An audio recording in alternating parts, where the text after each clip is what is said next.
Hello and welcome to a new video. In today's video we're going to take a look at another legend team, but this is actually number 5 in the world team. From Flibegs here we're going to have a team with a Clodsire, the Sacep of the Fearow, as well as in the back here we're going to have a Lapras. Lapras, a Pokemon that honestly kind of disappeared this season a little bit with the recent meta update, which is quite interesting because, I don't know, like this Pokemon didn't get changed. The meta itself changed a little bit, and this kind of made this Pokemon disappear.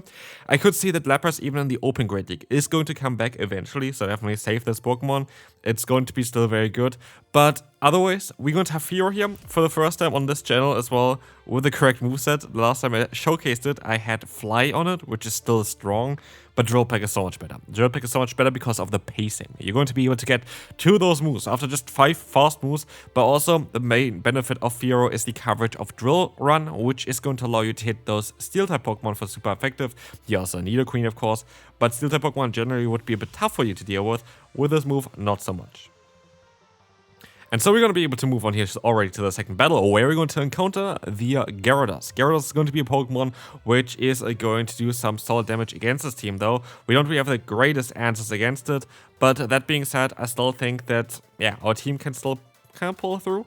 One thing that I kind of noticed here is that Fearow has a way less defense than I expected. I honestly thought that Fearow would be a little bit bulkier than what we've seen here today so far, and also just generally going to see throughout the video. I overestimated the bulk of this Pokemon quite a bit, and yeah, this is something that I just learned. If you want to use your shields, and when you want to use your shields on this team, is going to be on the Fearow. If you are worrying, be like, should I shield this? It's going to do around like 50% or whatever. Rather shield on the Fearow. Trust me, you have 2 very bulky Pokemon here. You have a normal Lapras, and you're going to have a Clodsire. 2 of the most bulkiest Pokemon you can have for the Open Great League Remix Cup here, I guess.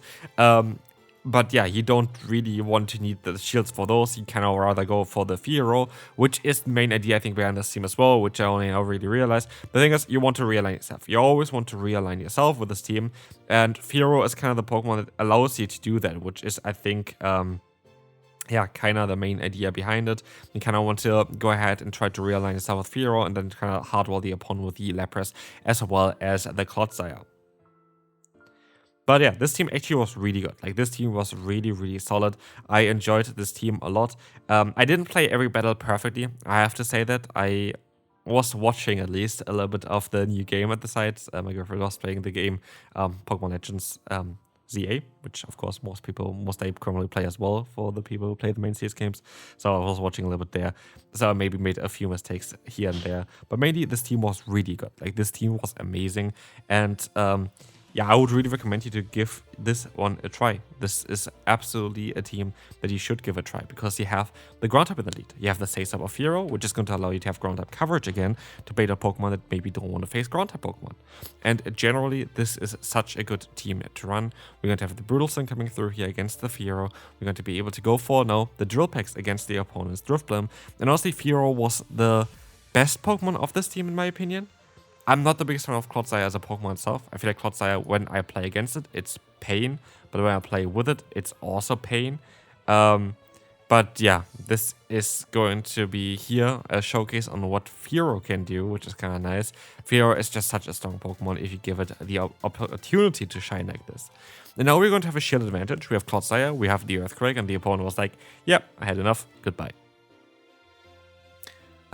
But yeah, let's move on to the next one. We have a horrible lead here. And this is the only lead where I actually want to swap out into my Lapras. And I know that I misplayed this one here. The opponent catches the move on the third. Nothing really happened here, to be fair. Like, at the end of the day, Sparkling Area is ideally on this Pokemon here. Like, this is nothing that bad happened or anything in this. This is kind of where you want to have it. So, as you're going to see here, Sparkling Area is coming through. It's going to do some solid amount of damage. And we can let the move go here. I think we still would be able to survive and get the farm down done. And we can do that. And so we have alignment now. And we have the perfect opportunity here now to showcase what Fearow can do. And as we will see here now as well, we are going to be able to use a shield. They went for the bait move though. I didn't actually realize that at the time. I was thinking, oh, they're very likely to go for the Dynamic Punch. They didn't. And they're going to have Cresselia in the back. And you might wonder, why do you go into your Poison type Pokemon here and you're not throwing any energy? The reason is the charge moves from the opponent are going to be alright for us. They are forced to go for Grass Knot, which is a neutral move, but it's a non-step neutral hit. Yeah, it's not going to be destroying us by any kind of means. But what we're going to see here next is yeah, me failing at what I wanted to do. Here, I should have just went for, I go actually for the stone, which is kind of cool. But I was thinking the opponent doesn't have a lot of energy on the Golurk anymore. So I try to go for the full farm down. Which honestly, if I shield here, I think I would have been still alright with. But because I didn't shield and I get to the dynamic punch, I'm going to lose the battle. I'm facing a will 1 if I just shield this move. But alright, this was a mistake by me. Let's see if the next battle is going to be a little bit better. We're going to have the Hypno against us. Of course, a horrible lead. And honestly, Hypno has coverage against our entire team. Running Thunder Punch, most likely here, against our Fearow as well as our Lapras, it's going to be a tough Pokemon to take down. But let's see on how this is going to go, as the opponent is going to catch the move onto this Pokemon. And this looked a little bit weird, because the opponent actually made a crazy good play here. The opponent decided to wait a turn before swapping out and catching. Because I knew that they would throw in the middle of the animation, they just basically played it perfectly and allowed themselves to have the Tinkaton aligned. But the good thing here for us is that we are going to be able to just go ahead and go for the Earthquake, hopefully. Or we should be able to just have a solid matchup here, at least knocking them out. And as you can see here, I think the opponent got like a debuff every single time they went for the move. And this is going to allow us to get the KO. In comes the Lapras against the Hypno. And at this point, I have to kind of go ahead and go for the shield, the no shield here. We don't know what they had in the back. It's going to be the Seeking. And also, Seeking is going to be not a bad Pokemon at all. This is going to be quite alright for us, as we will see here as well. We are going to be able to go for another charge move. It's going to be the the Sparkling area, going to allow us to get some damage onto them, but they still have a shield left. We have all 3 Pokemons left, but what am I going to do with them? I decided to catch a move here. In hindsight, I should have not really done that. I should have rather stayed in there and let this go through. But I was hoping I would get 2 drill packs, and I have 2 drill packs here now at this point. But the issue is that what we will see is that we're going to be able to get that KO now against the opponent. This is going to be alright, but we were not able to, get both moves also against Seeking. The Seeking is the issue here. The Seeking is the issue here. This is going to be the problem, because they're still going to get another move. With Peck, this is just able to get to those moves a bit faster, but let's move on to the next one. So, let's take a look here at the next one here. We're going to have the Florges. This is going to be very nice for us, because we are going to be able to go ahead and go for those Earthquakes, and we have fast move that's going to be super effective as well. This is going to be the best matchup that you can have our Clodsire against. And honestly, this is kind of where Clodsire really has a lot of play in those Florges matchups. And honestly, Florges was one of the most common leads that I have seen so far. And as you see as well, we're going to have the Stone Edge now coming through. This is going to allow us to get the KO against the opponent. And we will now be able to go up against Charizard and have the Stone Edge coming through very soon as well. But as you can see, it might be worth for me to shield, but I decided to no shield. Because I have Fearow with a lot of fast move energy here as well, like fast move damage here basically against the opponent. So I thought I should be able to go for the full farm down in the 2 shield scenarios against the opponent, while also getting back some shields, unless they just decided that they don't want to shield there. But as you can see, we're going to have now the shield on our side, the shield on the opponent's side, and I think I can go for the full farm down.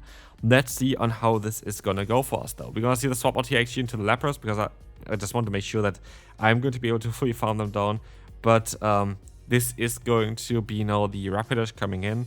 The Rapidash is going to be going down here most likely. Never mind, they're going to decide to use a shield here. And now it depends if they have Wild Charge or Drill Run. If they have Wild Charge, our Pokemon goes down here. If they have Drill Run, they have to go for Flame Charge then, and they don't knock us out with it. But can we still win this one here? This is going to be a win against this Pokemon, but not a win against the Charizard. Very close one though. We're going to have a Tinkaton in the lead. Very nice for us. We're going to see the Dragonite coming in, and I can get myself an advantage. This is the thing as well. You kind of just want to have the advantage. As we will see, we're going to be able to go for the charge move here. This is going to allow us to get the shield from the opponent. We're going to have the Lapras now in against the opponent's Dragonair, and we can try our best in order to get, hopefully another shield here or the KO against them. Well, I know this is going to be resisted. It doesn't really matter, because we are going to put them into farm down range. They swap back out into the Tinkaton, and even though I can still go for the Sparkling area, this is going to do some sort of damage. It does around like half of the opponent's health, and we can go into our Clodsire again. Can we even catch the move here? We can catch perfectly that play rough, doing no resisted damage instead of the super effective damage with the Bulldoze. It's going to be perfect, because we can still take even a Bulldoze from this range as far as I can see that, and we will be able to now go ahead and go for that Earthquake. The opponent decides to swap out though into the Diggersby, and this is going to be interesting, as we will see now there is going to be now the swap out here for us into the Lapras. The Lapras is going to allow us to get some shields most likely from the opponent, and we still have the Fearow on the back. And Fearow is all we really need here. Fearow is going to be fine against the entire team from the opponent, as we still have Fearow with 2 shields. And I don't even need to shield here. I should be even fine no shielding this move, because it's going to be just a Fire Punch. Fire Punch is not that strong, and we have now the Drill Peck being caught on the Tinkaton. And this is actually a little bit more difficult than what I thought, because what the issue is here now is we're going to have to use a shield against them, against the Tinkaton still. They go for the Bulldoze. Of course, I couldn't really know what they're going to go into now. And I have 2 Charge restored. I have now the Charge coming up against the Digger Spear. That's going to be able to hopefully knock them out. Let's see. It is. And what do they have in the back? It's going to be the Dragonair. I can win this battle here. So it's going to be fine. This team honestly was so strong for me. It is crazy. Moving on, we are going to have now Ferret here. Ferret is going to be interesting, as Ferret is going to be a Pokemon that is going to be actually alright for our lead. And honestly, I should have stayed in for a little bit. What I should have done is, should have stayed in, should have got like a little bit of damage with the Earthquake, or should have went for like, let them go for their energy first, and then sub onto my, into my Fearow. Because the issue is, with me swapping out into my Fearow, I am giving the opponent some extra energy, and they're going to outspeed me all the time. And now I don't have the alignment that I really want. And if you're wondering why I decided to go into my water type there with that weak to Thunder Punch, because I want to catch Thunder Punch. That's basically the main idea behind it. We're going to have the Fearow here. It's going to be a tough matchup. But honestly, I could have made this so much easier for myself if I just played the first matchup a little bit better. But I didn't, and that is my fault, of course. And so yeah, the opponent's going to be able to go for the shield here. They have their own Fearow, which is going to be able to go for that farm down, but not before I can go for my own charge move, which I'm going to shield up now here from the opponent. And we are going to be able to get that KO here against the opponent. This is going to be fine. We're going to see the swap out here. We have now the Typhlosion coming in, and we are going to be able to go ahead and hopefully go for the Sparkling Area in time. But as you're going to see, they're going to knock me out with this move now. They still have a shield left. And honestly, I feel like if I played the lead matchup a little bit differently, I would have been most likely fine. So yeah, good game to the opponent here. Nothing I can do here anymore. And yeah, as you're going to see, the opponent is going to be able to win this, and we can move on to the next one. So, next up, we're going to have Florges again for us here as well. This is going to be great for us. This is going to be exactly what we wanted to have here, as we want to see the swap out now into the Drapion. This Pokemon, it can go for the Aqua Tail. I can go for the Earthquake. So what I'm going to get here is a guaranteed shield, or, let's see, we are going to be able to get the shield. We're going to be able to go now into our Fearow. Fearow has a very similar pacing than the opponent has. And the benefit here is that they go for the counter to actually get the debuff straight away, which is annoying. But we don't even need to go for the Drill Run in order to knock them, because we have so much pressure with that Fearow. They're Swap Out still, but they're still going to have to take another Drill Peck, which now allows us to get a lot of damage against them. I try to swap out in time. I can't do that in time. But yeah, we're going to see here that, we're going to be able to go for the full founder, which is perfectly fine for us. This is perfect, because now we can let the move go, have a ton of energy here, and we still have our Lapras. Lapras is going to be safe here. We don't know what they have in the back yet. We're going to see again the Drapion, and I decided to use a shield. Because I don't know what is in the back, I kind of want to keep at least my Clodsire here. But as you're going to see, it's going to be a Pokemon where I would have rather had the shield for my other one, for my, for my Lapras, because I would have been able to shield up those harder hitting Rock Tombs. But this does not mean that we lost this battle immediately, because what we have now is an Ice Beam coming through. And Ice Beam is going to allow us to go ahead and go for like a lot of damage, but also allows us to now snipe them with an Earthquake. And we were one fast move away. It was a perfect timing for me to sub out and still catch them in the middle of the animation. And with that, we're going to be able to win this battle, and we can move on to the final one for today, where we are going to be able to face the Morpeko. This is going to be interesting, because Morpeko is going to be a Pokemon that is actually quite nice for us in the lead. I make a bit of a mistake here. This was where I was a little bit distracted. I go for the Earthquake. It's a tiny mistake. Stone Edge is going to be enough here. This is going to be absolutely enough. As we will see here as well, we are going to be able to go ahead and shield this move up. It could have been the Aura Wheel, which would have done a lot of damage. Of course, they can go for the Psychic Fang spam the entire time. At the end of the day, no matter what he redo in this matchup, with Clodsire, as long as you shield while they are in the dark form, you are always going to be able to win this matchup. There's not really anything they can do in order to change that. And so, as we will see here, we're going to have now the Stonish coming through very, very soon. We're going to be able to go ahead and knock out the opponent's Morpeko. And we have to see what they're going to have in the back. Let's see what they're going to have in the back. This is going to allow us to get the KO against them. This is going to be the Drifblim, and we have two good answers in the back. We have an Ice type, and we're going to have a normal type. And so they swap out now into the Wigglytuff. We are going to be able to go for the hard-hitting Drill Peck.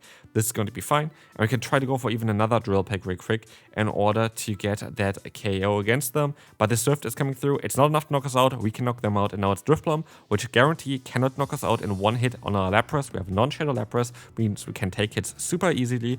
And we have Ice Beam for them, which is going to be enough to knock them out. Even at this point, I think the Sparkling Aria is enough. They are forced to go ahead and go for the Shadow Ball now. And with that, we are going to be able to win this battle. I go for the Sparkling Arrow, which doesn't make sense because I had the Ice Beam stored already. Good job me, but that's going to be it for today. Hope you enjoyed it. If you did, feel free to leave a like, and I will see you then. Bye bye.